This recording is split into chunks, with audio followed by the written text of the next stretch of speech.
one anecdote about Les Paul, if you would.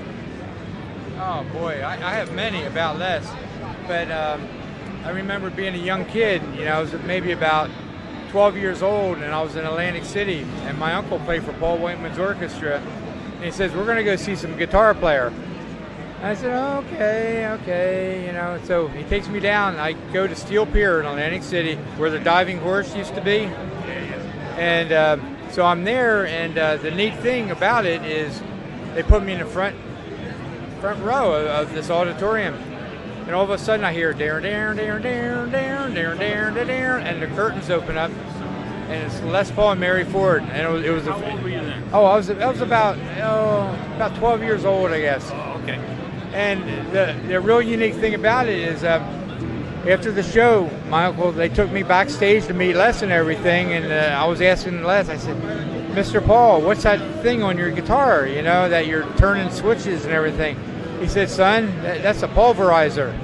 And it was his Les pulverizer that, and he said, "See that machine back there, that big tape recorder? This box here on my guitar controls that box, that tape recorder, Ampex tape recorder, you know." And I guess he got it through Bing Crosby. Bing Crosby helped him buy it and everything.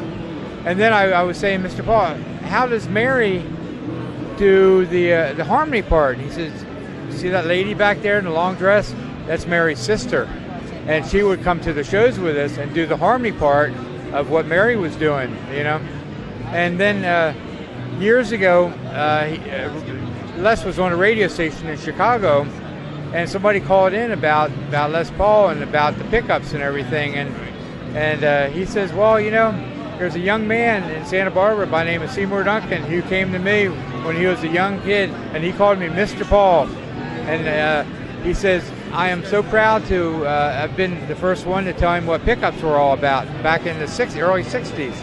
You know, so for me, that was probably one of the neatest things to hear it on radio, him talking about me. And I can send you a tape of this, too, so you can hear Les talking about this little kid who was me, you know. And so to me, I'm very proud of that, you know. And Les and I, he would send me, like Capitol Records, he would have them send me boxes of the box sets of all the recordings and everything.